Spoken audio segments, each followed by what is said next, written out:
Hey, welcome to BJJ Mental Models, episode 130. I'm Steve Kwan. BJJ Mental Models is your guide to a conceptual and intelligent jiu-jitsu approach. And today, longtime friend and a longtime person on my guest to-do list, Sonny Brown from Australia.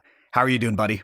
I'm doing great, Steve. Thanks so much for having me, and thanks for, allowing me to, put this podcast opportunity off for so long while I summon up the courage to come on your show.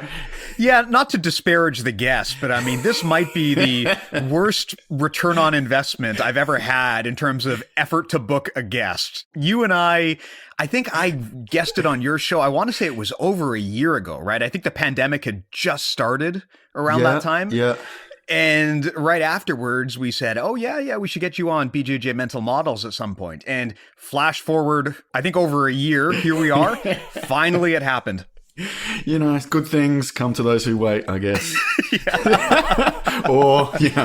Things comes to those who wait. Good things, yeah, exactly. Let's not big ourselves. Check up with too me much. in an hour, and then we'll see if this was a good thing. But exactly. Actually, I really wanted to have this conversation with you because of a specific topic. I've obviously followed you on social for ages, and one of the things I've seen you really evangelize and post, other than, of course, rotoscoped fight clips, the other thing that I see you posting all the time is clips regarding Kesa Gatame, one of my favorite positions, probably a serially unloved position in Brazilian Jiu-Jitsu for a variety of reasons, but I know that you've been working on putting together some material to really bring that position back to the forefront. It's a funny position because it's such a key part of judo, right? I think that you, correct me if I'm wrong, but you've also been studying with catch wrestlers who use it a lot. But in jiu-jitsu, it's very, very rare. Yes, it's become a bit of an obsession of mine probably since I was rolling with some of the guys here in Australia, who particularly a guy called Sodi, who was in ADCC, the last ADCC. So he's very strong on the local scene, and he trains a lot with another guy called Harry Kimura, who's a catch wrestler, who's a brown belt under Josh Barnett in jiu-jitsu as well. And look, the first time I rolled with Kel, it really sticks out as one of those defining moments because he crushed me. And I mean, I was a brown belt at the time, and he crushed me with Kesa Gatame and even with side control pressure. And I remember I tapped and I'm like, what was that? I've been rolling all this time, and I've never seen this move before. And he's like, it was just pressure. It was just, you could hear almost the disappointment that someone would ask that question, but also the mild satisfaction that he could give that response, where it was just a pressure submission.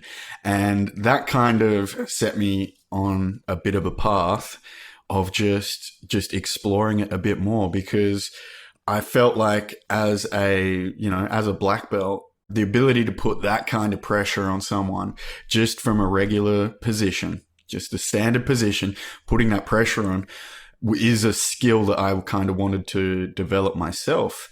And then, of course, you get into the fact that as soon as you tell anyone, oh yeah, I'm playing around with Kesa Gatame, everyone's got all these inbuilt emotions and pre-built responses of that is such a terrible position, which of course for a guy like me, I'm like, that's interesting. Let me delve even a little bit more into this. Well, that's one of the things that always to me is a signal that something merits further investigation, which is when people tell you dogmatically that it's bad. I have trained long enough to remember when people had that philosophy around leg locks, and all it took were some people to really start critically thinking about that and saying, well, hold on a second, are they really that bad? There was a lot of dogmatic wisdom about why you should not do leg locks. And of course, as soon as someone started opening that can, we learned that actually, no, they are an incredibly valid system for attack and for control. And people, I think, had been stunting their growth by thinking dogmatically about leg locks. And I see a similar opportunity with Kesa Gatame, right?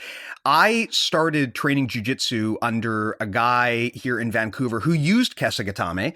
And I realize now in retrospect, that was actually pretty rare. Like a lot of jiu-jitsu instructors don't really teach that.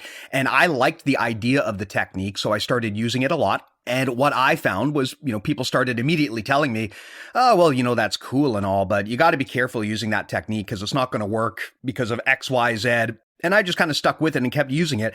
And even up to black belt now, I still find Kesa Gatame is one of my higher percentage positions to hold.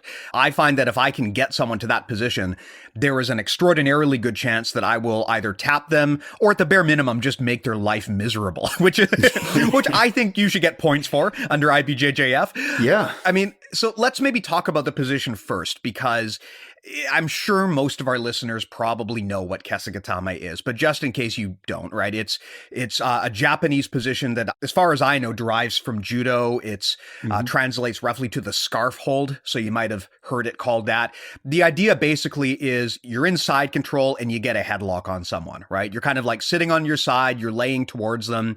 You've got one hand around their head like a high school bully, and you've got the other hand usually trying to use or control their near side arm. So it's kind of like you're attacking their head and their arm, and you're basically sitting on them in side control. Kesa Gatame is a variant of side control, but you're sort of on your side and you're facing them. So that's Kesa Gatame. There are variants of Kesa Gatame. There is Kazure Kesa Gatame, which is where instead of having a headlock on your opponent, you have a far side underhook. I'm not really talking about that here today, though. A lot of people like that position because they feel it's safer, but I'm specifically interested in the original OG Kesa Gatame, where you're headlocking the guy from side control.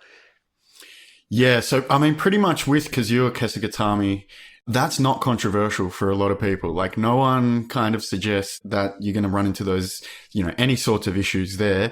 But it is that transition into Hon Kesa Gatame where you give up that far side underhook to make connection with your opponent's head. That process itself is what causes a lot of the angst among people in going to that position. And possibly, there's merit to it. You are giving up an underhook, but, that's really a good point of debate, or at least it's a pain point for a lot of people.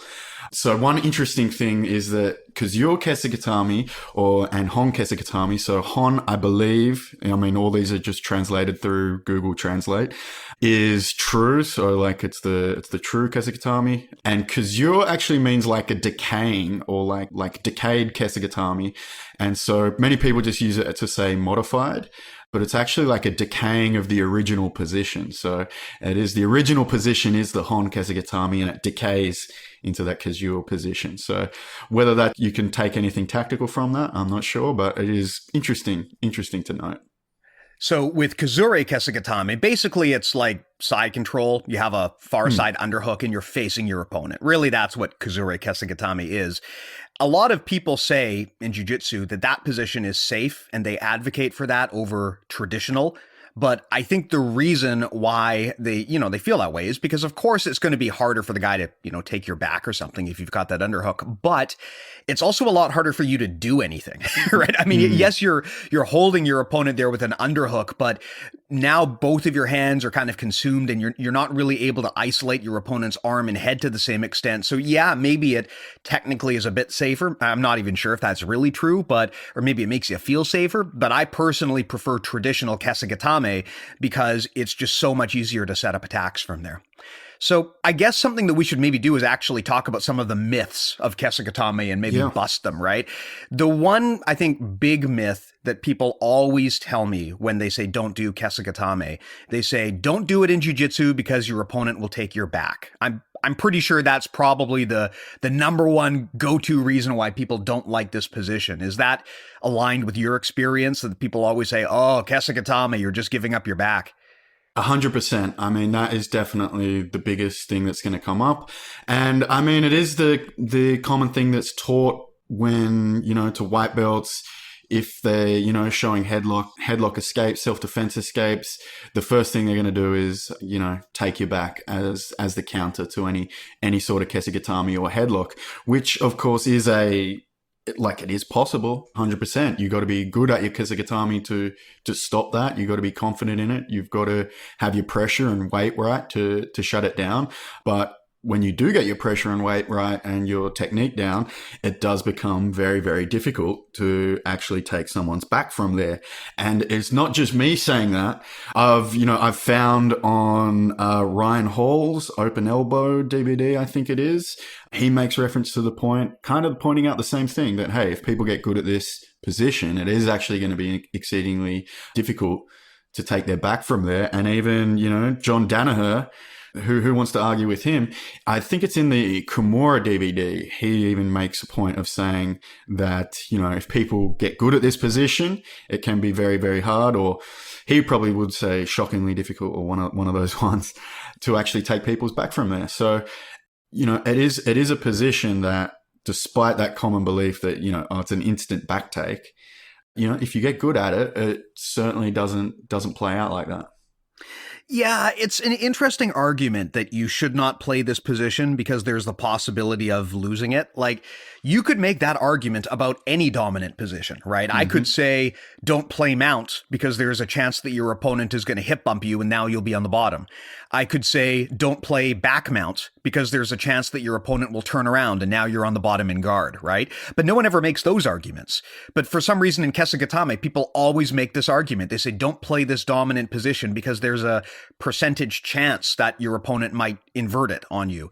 Well, yeah, I mean, that's jiu-jitsu. Every position has escapes and reversals, and that's just part of the art. And that doesn't mean you don't play the position. It just means you learn how not to have that done to you. So exactly. Yeah, that was one of the things with Kesa Gatame that I found was super critical, is like understanding what all of these predictable responses and predictable arguments are, and just having an answer for all of them. Now, another common one that I know that people actually have a serious, legitimate problem with is when you pull Kesa Gatame on someone, they try to do the London Bridge on you, right? Where they grab you and they try to bridge you over to the other side, and now you're on the bottom in side control. That's another common fear that people have when they play Kesa Gatame. They're worried that their opponent is going to like grab them by around the waist and just do a big bridge and reverse the position. And now you're on bottom side control. And that's fair, right? I mean, It sucks when that happens, but stopping that is, from my experience, not that hard, right? Normally that happens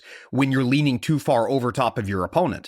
I like to play Kesa Gatame where I'm putting my weight kind of down beside my opponent. If I load up too much of my weight onto my opponent, or even worse, if I lean over them, of course they're going to bridge me. So don't do that, right? Yep. That's kind of my response there. I don't see that as a reason not to play the position. It's just a concern that you have to have if you're going to play it. Yeah, so again, that's kind of, it can be the said about a lot of positions where if you off balance yourself, you're going to get swept. I mean, that's pretty standard knowledge. And again, kind of comes down to, the ability to get good at the position. And I define that as, in this case, knowing where your pressure is, knowing where your weight's going, increasing the pressure onto your opponent to prevent that from happening. And to prevent the bridge, another thing that I'll advocate for is the use of pillow Kesa Gatame, which is where your hand that's going around the head of the opponent actually locks onto your thigh. So in some situations, you can have two hands on your partner's shoulder or elbow, and that's where you have good shoulder control, and that's really stopping them from being able to take your back as well. As long as you can keep their far shoulder controlled and pinned, it can stop the back take.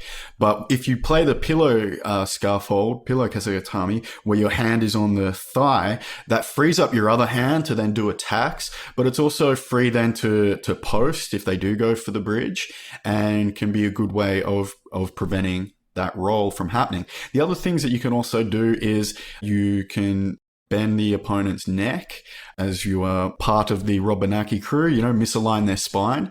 So when you're actually pulling up on the partner's shoulders, as long as you can bend the chin of the opponent as it comes into your chest, that's actually going to misalign their spine, take their head off the mat, and also make bridging a lot more difficult. So there are some technical solutions that we can use to minimize that chance as well, that, relate to good jiu-jitsu essentially.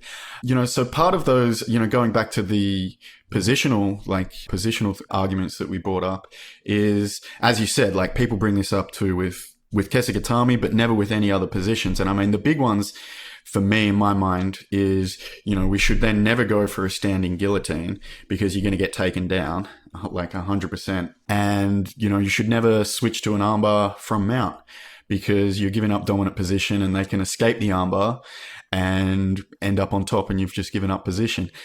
None of these are taken with any type of seriousness that the knocks on Kesa Gatame are. So another interesting thing.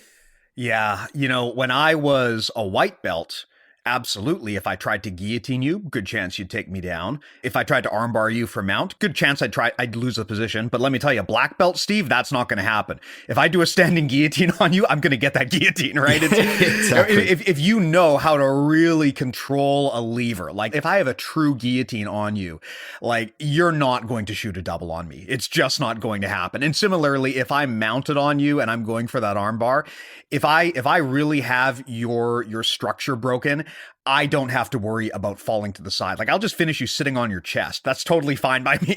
Right? Mm-hmm. Yeah. So yeah, it's interesting that people are very concerned about losing the position when it comes to Kesa. And that's a good thing, right? It's good to know these things that can happen to you, but that's not a valid excuse to avoid the position, is I think the main takeaway. So something else that often comes up, I mean, this is, if I have to say there's like a big three in terms of predictable responses that your opponent is going to give you from Kesa Gatame. The first one is you got to watch out for someone taking your back. Mm-hmm. Second one is you got to watch out for the guy bridging you over. And the third one is you have to watch out from the guy pushing your head. Because this can happen if you're not careful, right? The guy can reach his arm around, push your head, and even armbar you sometimes from there, right? I find that that's a pretty easy one to stop. Just be aware that it's happening and don't let your head go too far back. Keep your head like closer to their head. If your head is kind of closer to their legs, yes, you do have to worry about them throwing their leg over your head. But as long as you're just mindful of the fact that that is a thing that can happen, just keep your head close to theirs. And that kind of takes that opportunity away from them. At least that has been what I have found playing this position over the years.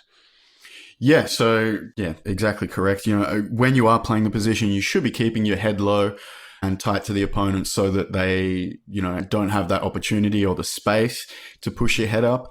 But then even if they do start to push your head up, they're basically extending their arms out. And I can actually then use that to set up attacks on their near arm or the trapped arm by rolling my body over the arm and then crushing it down. So essentially, collapsing the frame that they've used. And then that can actually help get their elbow across the center line. You can set up head and arm chokes from there. Can make things, I've got transitions into Kimuras or double wrist locks from there. And having these predictable responses that people have drilled into them actually allows you then to develop these predictable counters of what they're going to do. So by all means, all the counters are valid, but of course this is jiu-jitsu, so we can then develop counters to these counters as well. Yeah, and that's the thing I like about Kesa Gatame. There's really only, from what I can recall, like 3 big things that your opponent is likely to do if you put them in Kesa Gatame. They're likely to try to take your back, they're likely to try to bridge you over, or they're likely to try to push your head away and armbar you. Like that's actually not so bad. If they really only have 3 options, learning to predict and defend against those 3 options is not that much of a big deal, right? There's far more opportunities for your opponent to do gnarly stuff if you're just holding them in regular side control. So one of the things I like about Kesa Gatame is, yes, there are things that your opponent can do to get out, but it's actually a pretty small list. You can sit there and hold them in an extraordinarily awful position, and that there's probably only really 3 escapes that they can do. So just make sure you drill the defenses to those escapes. And like you said, every time they try to do one of those, it creates an opening to further advance the position or to set up a submission, which is one of the things I love about that position. Yeah. So, I mean, that's as long as you're then, developing the good technique, which again, a big part of it is developing that pressure and knowing where to put it on people. It gives you these kind of predictable responses that you can then play into. One of the biggest ones is then, one of the biggest attacks from there is, of course, attacking the trapped arm in a, Americana style V-arm lock using your legs. You'll see that one come up a lot. It's probably the most high percentage armbar, I think, from that position.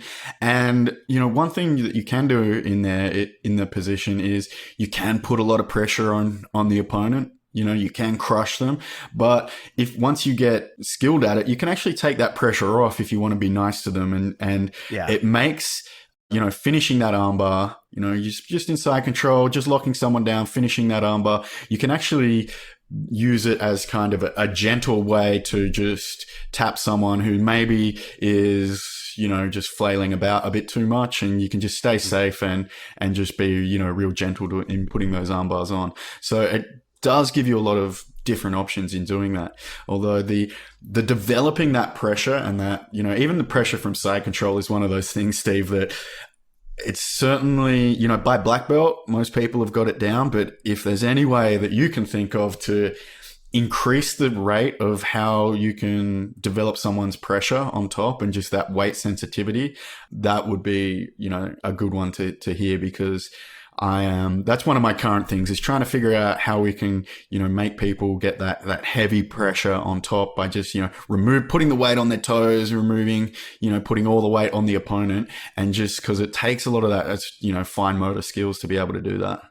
I can definitely pontificate on that a little bit. So something that we talk about on the podcast, and a concept that I actually sort of figured out when my instructor kicked my ass repeatedly doing this, is I realized that you can get a lot of value out of minimizing the surface area that you expose to your opponent, right? If I'm laying on top of you like a wet blanket, my gravitational force and my pressure is being evenly distributed across all of your body and against a lot of your body that is pretty strong, right? Like me trying to put a lot of weight down on, your abs. I mean, it might be uncomfortable, but your core is really, really strong, right? I'm not really getting the most bang for your buck. From my experience, the trick to side control and to holding it is to drive all of your weight down into a single point where it's going to have the most impact. And usually that is Uki's face, right? So what I do for side control, I always encourage use the least surface area of your body to drive the most force into your opponent's weakest part, which is probably going to be their jaw in this position. So I tell people, play the shoulder of justice if you want to do side control, right? Get up on your toes, turn just a bit to the side so your shoulder is kind of extending towards your opponent's jaw, and just drive all of that force through your shoulder. And that I find to be the most important thing.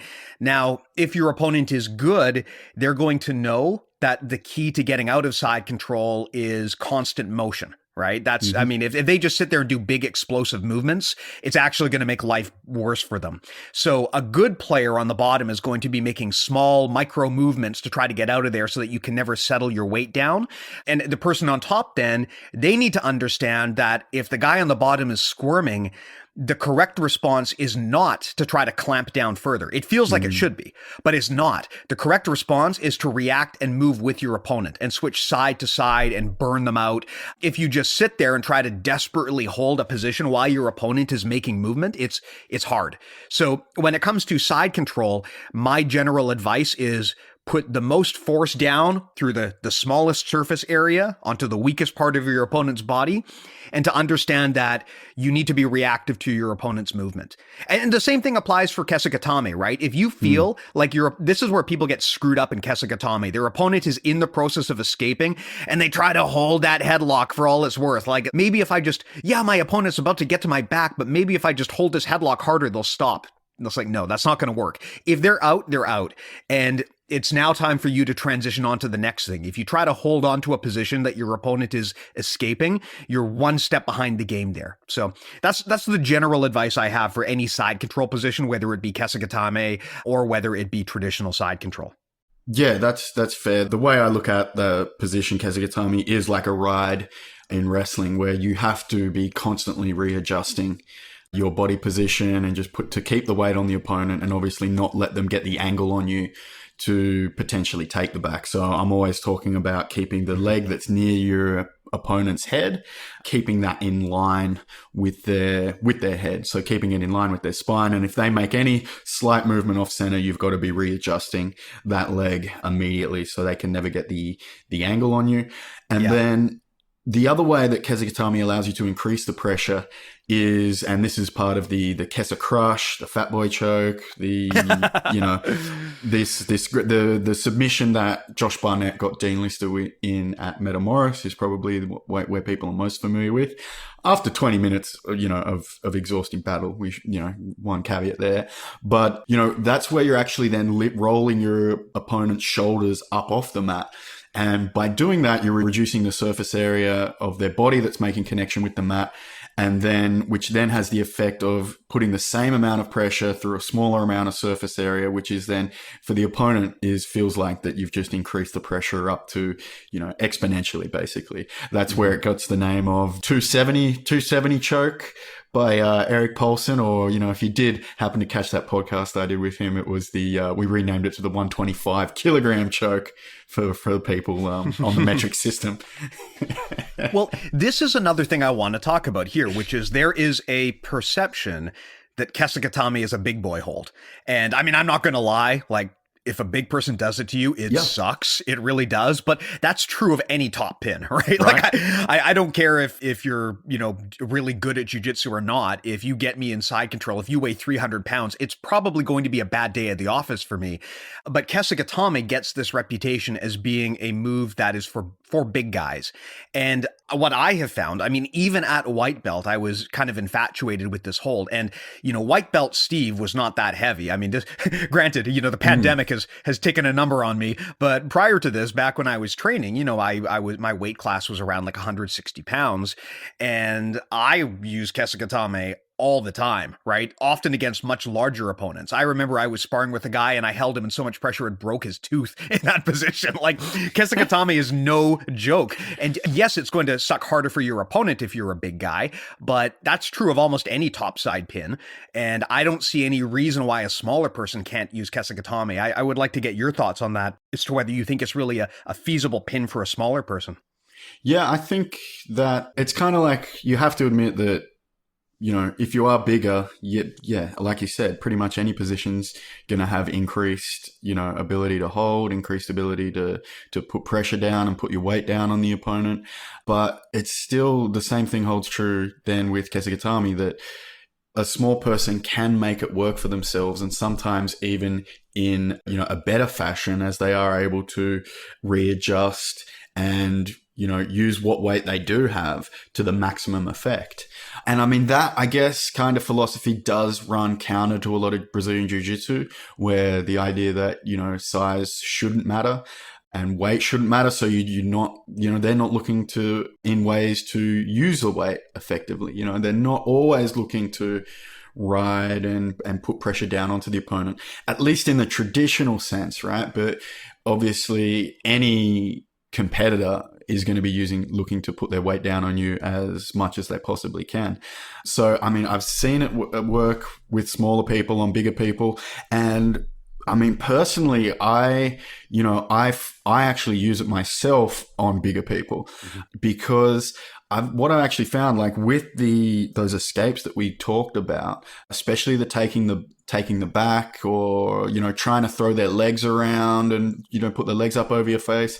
If I'm bigger and I'm using it on a smaller person, if they're skinnier and I'd say more flexible, they find it much easier to be able to throw their legs around and kind of squirm out of the position. I think of it like, sometimes on smaller people, it's like putty where you try and squash them and they just can squeeze out the gaps. Whereas if I'm using it on a bigger person who's perhaps, bigger chest, less flexible, not used to trying to, invert that kind of stuff, a lot of the escapes, they just don't even have the ability or just the intention of going to, because they're not looking to throw their legs up and try and hook a leg over your face and, essentially invert from that position.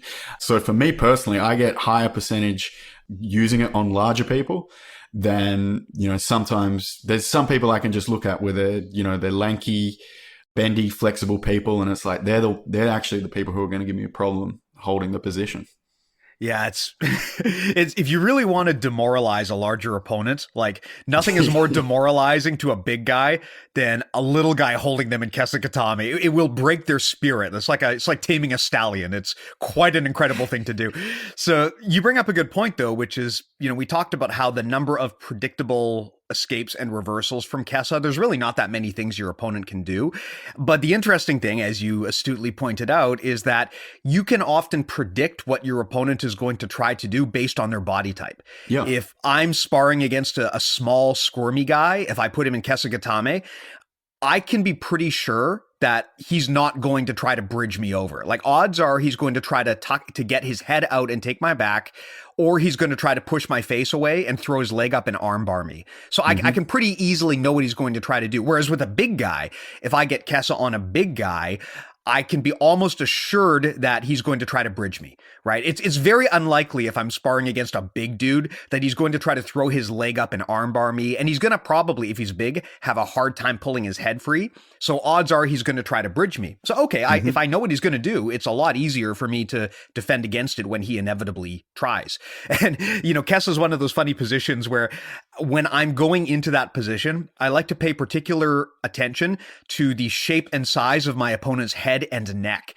Because you can kind of tell, like if your opponent has this big giant head, like you can look at them and be like, there's no way this dude is going to get his head free. But some people, they just have like little heads and little necks. And just by looking at them, like I'm not going to be able to hold this guy's head in position. So as stupid as it sounds, I have found that it is important to do a cranial analysis on your opponent going into Kesa Gatame so that you know what escape they're going to try to use. I hadn't thought of it like that, but yeah, you gotta be looking at the crown of the back of the head, and that's the notch that you're gonna lock onto, and yeah, for sure. I'm gonna be doing a few cranial analysis. Well, let me ask you here, going into this topic, what do you see as some of the critical control points for Kesa? Some of the things that are most important if you want to play that position? Like regardless of the situation, there's always going to be a few details that you absolutely need to nail. I would ask, what are the ones from Kesa in your experience? Sure. So definitely your leg positioning is huge. Now you can, like any position, you can get away with. First, actually, I'll tell you the ideal leg positioning that I think, which is, your legs at 90 degrees, one leg that's near the opponent's head out straight, and then the other leg that's in line with their shoulders out straight as well. So at a 90-degree angle. Now, I think it's very important to keep those in that alignment as your opponent makes any micro adjustments. So as they're moving around, you've got to be keeping those legs, at that 90-degree angle for me. Now that one near the head is, if that starts drifting away as the opponent moves away from you, that's where, they're going for a back take. It's opening up space that they could possibly get their elbow back to the mat, and that has to readjust. So that the front leg can be used to prevent bridges on your toes if they try and bridge you over their head. And then it's also I use it as like a guiding stick. So as I'm always looking to keep that in alignment with their spine. And then the other leg, which I consider the base leg, that's what is using you to push and pull your weight onto and off of your opponent. So it can, if you overextend, that's when you're going to roll over the far side. If you overextend the other way, then all your weight's going to be on the mat. So that, again, has to be in constant motion, just readjusting to any of your opponent's movements. And, that can also help prevent the bridges as well. As your opponent can bridge away, you can actually pull yourself back towards the mat with that leg. So those are really critical in holding the position. The next thing I'd probably say would be, well, actually, let's get into it, is the big one would be the opponent's elbow position. Because for me, once the elbow that you have trapped of your opponent, that is absolutely critical, vital, has to remain trapped to stop the dreaded, back take from happening. It is really that control of that shoulder control and control of that elbow that is giving the position its power. So you have to, with all, prioritize with everything you're doing, keeping that elbow controlled. As soon as that elbow kind of hits the mat, that's when I'm looking to bail on the position and transition out of there. So that is probably utmost, even above the legs, which is going to help you control the elbow, but the elbow has to remain controlled the entire time. And then the other thing would be the head position of the opponent, which is sometimes, I think I touched on it earlier, but sometimes neglected as just, you're trapping them in a headlock. But I really want to emphasize then, trying to bring their chin to their chest, trying to put a little bit of an angle on it as you turn it, and get that misalignment of the spine happening, which again is going to make the position uncomfortable, and it's also going to help preventing the bridge escape from happening. So if you can turn that chin towards you or even away from you, which can set up some other attacks. But if the chin's turned towards you and then you can tuck it into their chest as you lift up, then you've got a really stable position. Awesome. And one thing that I would also add as well is manage your center of gravity. You don't want to be in a position where your center of gravity, usually meaning you're leaning your head too far, you don't want to lean it too far over to the other side of their body, because that's how you get bridged over. Yep. I don't like to have my head postured up like I'm sitting in a chair. I like to be crunched down, and I like to have my head actually quite close to my opponent's head when I play this position. If you are leaning too far over to the far side, it enables your opponent to bridge you. So you actually probably want to have your weight off to the near side of your opponent, right? That's how I play the position anyway, where I will have my center of gravity beside my opponent, not on top of them, not on the far side, but on the near side. And just like with side control, I'm driving into my opponent kind of from the side. I find that to be better because then they can't bridge to get out. Yeah, I kind of describe that as if you put your hand onto a wall and put all your weight onto it, and then you start to take an angle off to the wall, so you're leaning against it, but still you're supported by the wall. And it kind of feels like that at any moment you could, your hand could slip and you're going to have to, take a step to keep your balance. But that's the kind of pressure I kind of described to put onto using your chest onto the opponents to kind of, you could be falling off to the side, but you're not. Mm-hmm. And you just keep that pressure on them the whole time is what I look to get.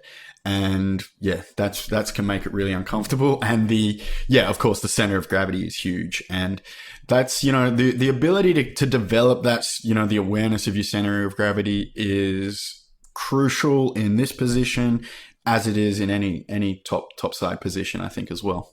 Mm-hmm, definitely.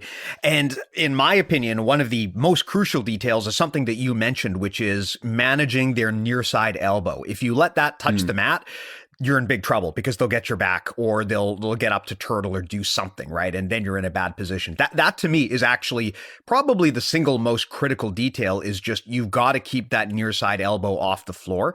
I think when people play Kesa Gatame, they sometimes think it's all about the headlock, but actually it's not really. Like the headlock is important because you don't want them to pull their head free, but getting their elbow off the floor is, to me, the most critical detail, because that's what prevents your opponent from getting onto their side. And that's what you want to avoid. If they can get up onto their side, there's a decent chance they're going to get out. You need to keep them shoulders pinned to the mat. And the way you do that in Kesa, because you don't have any far side control, the way you do that is by keeping that near side arm from their elbow. You keep it from ever touching the mat. That's kind of one of the most critical details for Kesa, because if your opponent gets to the side, then at that point, they've escaped already. Yeah, so that elbow, which is a good principle to use to teach people in jiu-jitsu for their entire game, really, is the importance of elbow control, center of gravity. That is the crucial thing. And then, even because we know that that's the crucial thing, so there's even transitions out of that. As soon as the elbow hits the mat, I'm actually going to look for, the most common one is then looking to roll back for a double leg to shut it down. So we can even, we know that that's the crucial point. So as soon as that happens, I'm drilling responses to do, immediately once I notice that that's happened. Right.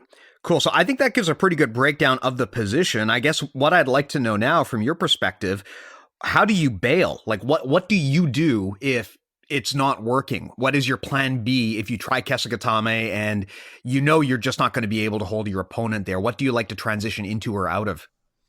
Yeah, so the main transitions from there that I'm looking for to get out is it's difficult to explain, and this is something that I'm filming to put up, but there is, I've got a good transition actually just back to side control that controls the head the entire time. And, the one I mentioned that is probably more commonly known is you're rolling back, keeping your elbows in tight and dropping back down onto essentially a double leg from that position, which is fine by me. But I mean, I'm happy to just keep the pressure on the opponent and crush them. And then there is you can transition back to side control. There is a safe high percentage way to do it. It's difficult to explain right over without the video footage, but that's something that I'm going to be putting out. And of course, before we move on, I've got to mention that, and I hate to, actually be involved in making the buggy choke any bigger than it might already be. But one thing, the buggy choke actually is an option for people if they get rolled in that Kesa Gatame position and they hold on to it. That choke is there as an option as well. I just wanted to put that in, and hey.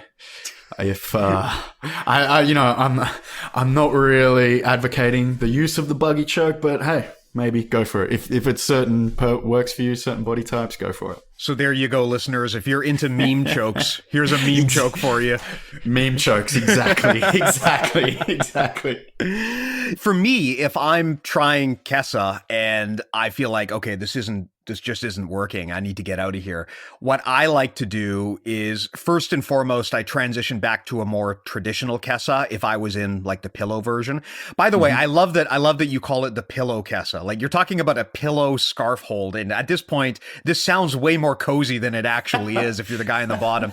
But if I'm in that position, like, the one downside to being in that pillow position where you're grabbing your leg is, for better or worse, you're kind of stuck there, right? So if it's working, great, I hang out there. If that's not working, what I do is I release the pillow and I go back to regular Kesa where I'm using my hands, because from there, I can walk my legs back and I can go back to side control or to an arm triangle or to knee on belly, right? I find that works a lot. Is if I feel like he's going to get out of this Kesa Gatame, I switch back from pillow, if I was doing that, back to the regular Kesa where I'm holding him with my arms and I'm keeping his elbow off the mat, and I just walk my legs back around and I go up to knee on belly, because then I get some points out of it.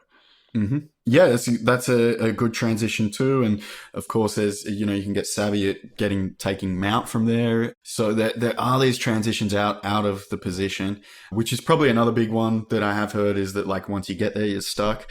There are transitions out of there that work, but, people generally taught them that as often, or because the whole position has kind of been neglected for a long time, it's so interesting to me actually at this point, because if you look at, the classic match, Helio versus Kimura, there's three big positions that are used in that match. And I mean, we could probably take a guess at what some of those are. Steve, You know what? It's been so long since I've actually seen that match. All I remember of that is them standing up and within like a split second, Osotogari and Helio's on the ground. That's the only thing I remember from the whole thing. But I'm presuming, based on the topic of this episode, you're going to tell me that Kimura probably plays Kesa Gatame. Of course, yeah. So he plays a lot of Kesa Gatame in that position, and of course, the Helio escapes and he goes, but he doesn't take his back, and they stand and get thrown again. They go back to Kesa Gatame. So like, that was a huge position in that match that is undoubtedly, shaped the culture of Brazilian Jiu-Jitsu. Obviously, the other big, I should say, probably move rather than maybe position, or you can consider it position if you like, but of course is a Kimura, which that one everyone's taught about, probably at white belt jiu-jitsu. Obviously, learn about the Kimura, learn about the history of the Kimura, you learn about this match while they're teaching it, but then in the same fact, they'll neglect, Kesa Gatame doesn't work, but here's a move we renamed from a guy who used Kesa Gatame in that very same match. And then the third one, which is fascinating, is then the side triangle, or the, I believe, Senkaku Jime Senkaku, maybe. Trying to get fluent in the Danaher speak. But the side triangle was a big position. And in fact, that was used to, actually ended up making, I believe, Helio's ears bleed. That could be, I'm probably just referencing Wikipedia on that. So that was a huge position. And one thing, I can't find the complete unedited footage of the match. I don't know if it's ever been released, but I do wonder if there was, if it was a Kesa Gatame transition into the side triangle, into the Kimura, that potentially, led to the finishing hold. And I just find it fascinating that in that match that's led to so much cultural impact, that Kesa Gatame was a strong point in there, which has been derided. And then the side triangle itself was kind of been somewhat forgotten, but it's not taught, as one of the fundamental techniques most commonly associated with Brazilian Jiu-Jitsu.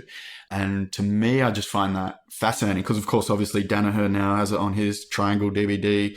Other people obviously covered it for sure. It's common in judo, and it's certainly making a comeback as like, oh, this is a really good position to get someone in. And just how that kind of cultural, development took place is, I don't know. I just find it interesting.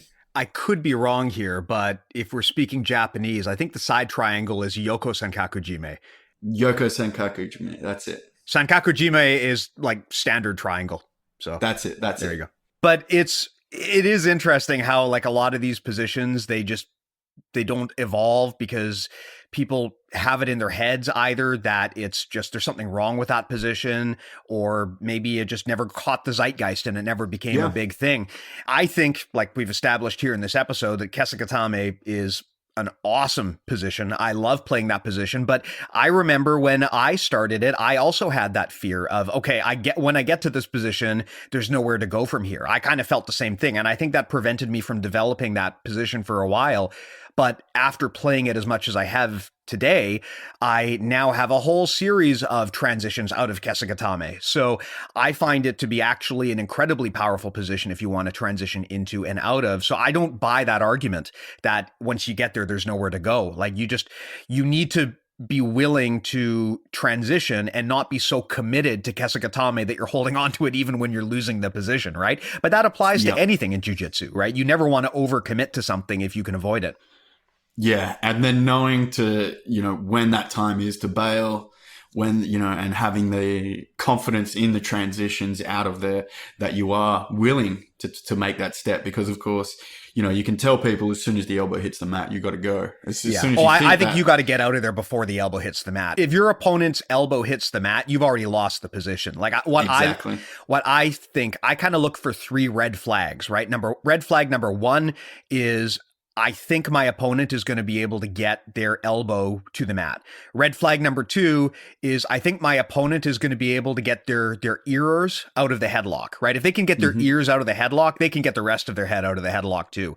And number 3 is, I think my opponent is going to be able to swing that leg up and catch my head. If that happens, I'm probably going to get armbarred or something. So if one of those 3 things is happening, that's when I transition out and into something else. Yeah, the swinging up and catching the head is the escape that Helio used on Kimura, just out of reference. But yeah, you're right. You do have to initiate your transition before the elbow does hit the mat. That's the warning. The red light should be on before that happens. And getting people to be comfortable to make that transition, notice when they are losing those points of control. Like it can be difficult because people, they got the head and it just feels like, I've got that control. So there is something also that just seems instinctual about that position as well, that, I've got the head, they're not going anywhere, that you do have to, train people out of with good technique. One parallel I can draw, it's like when you're playing back mount and you can feel that your opponent is going to get out, right? Like maybe they get their shoulders to the mat and it's only a matter of time. At that point, the worst thing to do is to try to cling onto and hold that position for dear life, because they're going to wind up on top of you, right? You need to transition. You need to go to a Kimura trap or come up and take mount on them or do something. You can't just sit there and try to hold onto a position that your opponent is clearly escaping. And the same thing applies to Kesa Gatame, right? You've got to be ready to hit that eject button and go back to something else. Exactly. And so it is, once you develop those transitions, it is something then it's a skill in all jiu-jitsu where you got to learn how to notice when those things are failing, and then the ability to let go when necessary. And that's, it's such a skill to develop across the whole range of jiu-jitsu that it does seem interesting that it's, it can be highlighted by Kesa Gatame. Well, let's talk about submissions. Mm-hmm. One of my favorite things about Kesa Gatame is the weird array of submissions you get from there that are just like exotic and strange. It's a funny position because if you go to a lot of other positions, you'll see variants of the same thing. But Kesa Gatame has like this whole weird, like, cornucopia of bizarre submissions you can do that are actually shockingly effective. I mean, and this is probably actually embarrassing. I'm not sure that as a black belt I should admit this, but one of my highest percentage submissions is probably the leg Americana from Kesa Gatame. I get that all the time on people. It's such a cool position. I absolutely adore everything about it. I feel like as a senior dude, I should be doing boring stuff like arm bars and triangles, but I love the leg Americana. It's one of my favorite things to do to people. And of course, like you said, there's the Kesa crush, what I call the Barnett Lock, right? Where basically you just hold someone in Kesa and squeeze them until they tap. There's all manner of crazy compression chokes you can do from there where you like crush the person's lungs. Some of those are not going to be legal under certain rule sets, but they're still fun. Incidentally, also, one of my other favorite submissions, I gotta call out legendary grappler CM Punk. One of his WWE submissions, the Anaconda Vice, you can do from Kesa Gatame. It's not high percentage, but I have totally done that to people before. So I'm wondering, what other submissions, do you have a game from Kesa Gatame to finish the fight from there? Oh, 100%. But first of all, I can't believe you're going to make me Google CM Punk when this finishes in the Anaconda Vice, because now I got to know exactly. It's the most garbage submission possible, but there are ways to actually pull it off successfully, especially against someone who is bigger and has inflexible shoulders. I might actually have to make a how to do a WWE submission in Brazilian Jiu-Jitsu video, because I think I might be the only grappler in the world who actually uses that in a shoot fight versus in a fake fight. Please do. I'm fascinated by this now. I gotta find out. There could have been a small chance of CM Punk going into the UFC and pulling off the Anaconda Vice, is what I'm hearing. It is possible that CM Punk could, in a parallel universe, CM Punk won his fights by a WWE submission. That could have actually happened. Okay, all right, I'm on board for that then. But yeah, so once you get into that position, I mean, the great thing is with the submissions is because we have, the limited or predictable escape patterns, you can set, I can set up a predictable attack pattern of their defenses. So the big thing that defines it for me, what I'm going to be looking to go for, is the positioning of the opponent's trapped arm, which is the arm closest to your body, and their elbow position. So you can force it between your legs, where it's like splitting your legs, and then you have a bunch of armbar and Kimura options from there. It can be free out of the legs, but on the far side of your body, which again, you're looking at the armbar and Kimura options are the most highest percentage ones from there. The arm can then be framing against your face, which we've talked about, or it can be across their center line, which then you have more choking options and also Kimura transitions to go into there. So that's the big thing that I'm looking for of what attacks I'm actually going to move to, which is the positioning of the opponent's trapped arm and where it is. And the V arm lock, the leg Americana, that for sure out of the arm lock options is the most high percentage one that comes up. When I'm looking for competition footage, that's the one that seems to pop up most often. But of course, you've also got straight armbar options off there. But so between the straight armbar and the leg Americana, those are going to be your most high percentage submissions on the far side.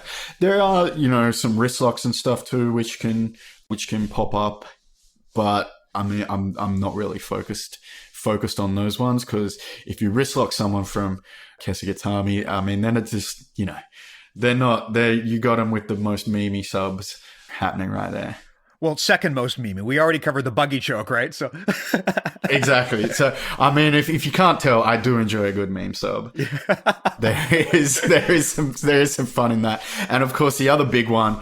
So you've got the Kesa Crush or that I call it. It's got 1,000 names where you're putting that pressure on. That's the Josh Barnett one, right? The Josh Barnett one. But then, of course, one of the most common ways that they'll look to defend that is by trying to roll your body weight back down onto the mat, which takes some pressure off them, and people will often use their legs to do it. So basically try and knee you in the back to move away from it. And when they do, you can actually reach back with your free hand, hook that leg. Yes. Lock your hands on your thighs and work your thighs in. And then you've got the Bass Rootin' Body Crush. Yeah. That was taught to me as, I don't know if anyone else calls it this, but at least up in our area where we live, my instructor, I mentioned earlier, one of my first instructors was big into Kesa, and he taught us that and called it the vampire choke. And now, full disclosure, I do not believe that is IBJJF legal, because technically it is like a lung compression choke, but holy Jesus, does it suck. Like, if you do that where you've got Kesa on one side and your opponent's leg on the other, and you just squeeze them like an accordion, like, if you're strong, and you don't even have to be strong. I mean, I used to do this all the time, and I was not a big guy. It is just a vile submission. Yeah. With the Kesa Crush and the body crunch, in terms of legality, you're pretty much going to be at the discretion of the referees, I think. Like, it is just, pressure, lung compression, but probably they're going to look at it and think, neck crank, which, look, maybe many DAS chokes that people get tapped by could be neck cranks as well. But this one just looks bad. So if it's down to the finals, you're going to be putting yourself in the hands of referees' discretion, I think. But man, what a submission. Look, if someone's filming, you want to get that meme sub, so go for it. If you're trying to build your highlight reel for Reddit, you definitely want to get the vampire choke body crunch into there for sure. Exactly. That's One thing I would point out, if you are going for leg submissions on your opponent's arm, like especially if you have them in Kesa Gatame and you're trying to do a straight arm lock, if you have any degree of concern for your opponent's well-being, you've got to be you got to be really careful there, because your legs have a lot of power and it's hard to feel what's going on when you're trying to use your legs to break an arm. Like if I put you in a standard arm bar and I'm using my arms, I have a really good feel and control on what's happening. But if I'm using my legs to try to break your arm, it can just happen because my legs are just so powerful. I can't really feel what's going on and exactly how hyperextended you are. So you just have to be mindful of that. Like I have had a lot of panic taps from people when I get them into that position, and I didn't even realize it was like heavily locked on. I thought it was loose, but actually it's such a damaging move to be using your legs to break someone's arm. So just be careful if you're doing that, because you might be putting more force on than you think you are. Yeah, 100%. Whenever I'm teaching that is like, you got to put it on so slow, because you can just generate so much force. Essentially, your entire legs are putting on the Americana, or the entire power of your legs going into an Americana. So yeah, there's definitely dangers involved in that position if you're not careful. But yeah, definitely warnings on that. So I just want to, before we wrap this up, I want to add my contribution to the Jiu-Jitsu meme choke library here, which is that one of the things that I do in Kesa Gatame that I don't know of anyone else doing, but it's super effective in both gi and no gi, is the Ezekiel Choke. Yeah. So where I do this a lot is a lot of people, when they get into Kesa, sometimes they get there and they know that they're not going to get out. So their defense is like, I'm just going to hide my arm. And they try to tuck that near side arm in such a way that you just can't hyperextend it. Like that's a common thing that people will do in Kesa. If their arm is trapped between your legs and they know they're not going to get out, they're just going to like hide it for dear life. And it can be frustrating because you can't really arm submit them easily from there. So what I do is, I mean, if I'm especially holding them in that pillow choke, right, I just Ezekiel choke them. If I'm in the gi, I will bring my hand in and I'll actually get like my fingers in the sleeve. But in no gi, I just take my free arm and I just crush it across their throat. Like, are you going to submit the person? I mean, if they just sit there and do nothing, maybe. But even if you don't submit them, probably they're going to have to start defending, which means now their arm is going to come back into play. So that is a legitimate option. Yeah, for sure. That's one of my favorite ways too of just using it exactly as you said, to, if they've got their hands locked and, looking for the bridge, start looking for that Ezekiel, and it's a quick way to get the hand around the front of the body. And then if you can, you can time it to try and catch their arm as it comes around with your legs and start looking for the Americana V arm lock straight off that. So that is that's one of the go-tos for me when I get in that position also, because it's one, the Ezekiel is not going to be fun for the person, and it almost guarantees that they're gonna let go and look to defend. Man, one of these days I want to do a whole podcast episode just on the Ezekiel choke. It's like, that's one of those other moves that I think is criminally underused, especially in the gi. It's just, it's so vile, and it has a series of mechanics that are different from almost every other choke. So listeners, if you want to hear me rant about the Ezekiel choke for an hour, send me email and let me know, and maybe we can make that happen. Well, Sonny, thank you so much for coming by. I thought this was fantastic. Anything that we missed or closing comments on Kesa Gatame before we tie this episode up? No, I had fun, Steve. Thanks so much for inviting me on here. I mean, we could talk for days on Kesa Gatame. Let's be real. There's just never non-stop supply of factoids with Kesa.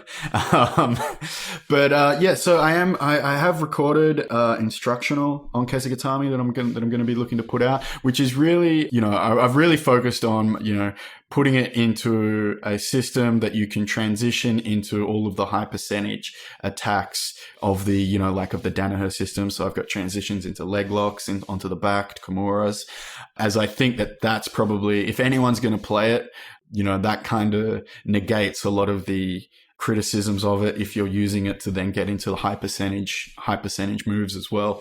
So that, I'm not exactly sure when that's going to come out, because I have filmed it, but then I'm, critical of myself, so I want to film it again. But that's going to be something on the horizon as well, which I've kind of just gone over everything there. Well, if people want to follow you to get updates on that instructional, or if they want to check out your awesome memes, where do they go to do that, buddy?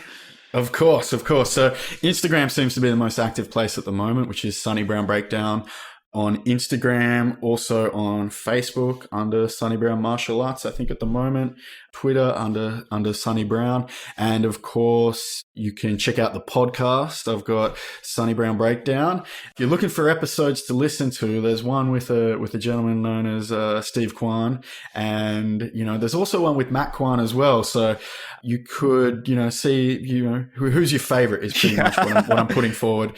You can go listen to those ones, and the links to that is on my website, where you can find the links to everything else, which is sonnybrown.net. And those are all the best ways. And thanks if you've made it this far listening. Thank you so much for listening, guys. Yeah, definitely. Thank you for listening. And of course, if you want to check us out, get more information on our work, bjjmentalmodels.com. That's the place where you can really find everything we do. We have a whole database of concepts on there that we talk about on the show. That's how you can contact us, get to our store, get on our awesome mailing list. And of course, we do have, in my opinion, an awesome premium offering. You can check that out at patreon.com/bjjmentalmodels. In addition to helping us fund the show, keep the lights on, that's also where we offer all of our premium stuff. So if you like the ideas that we talk about on the show and you want to really dig deep into kind of courseware that breaks down these ideas further, and also if you want to just get access to our awesome Discord community, which is fantastic, that's the way to do it. It's not expensive at all and you can cancel anytime. So please do consider it if you aren't already a patron there. Patreon.com/BJJMentalModels. Like I said, you can cancel at any time, even actually before the first charge. So try it out. There's no cost. And if you like it, you can stick with it. So thanks again, Sonny. I guess I'll probably see you on Reddit, huh? Yeah, for sure. For sure. I'll be there. Don't worry. If you go to Reddit at any time of day and check out RBJJ, there's like an over 50% chance that you're going to see crap that Sonny and I are putting on there. I think we basically dominate that subreddit at this point. Mate, it's good. It's a thriving community. It's actually there, really good. Like I'm very hesitant to participate in stuff like that because, you know, oh God, you think it's going to be like a troll farm basically. But the Reddit community is actually pretty good on Reddit. Yeah. So anyway, there's my plug for Reddit. So I guess I'll see you there, Sonny. I'll see you there, Steve. Thanks, mate. Take care, buddy. And thanks to the listeners, of course, as well. We'll see you guys next week.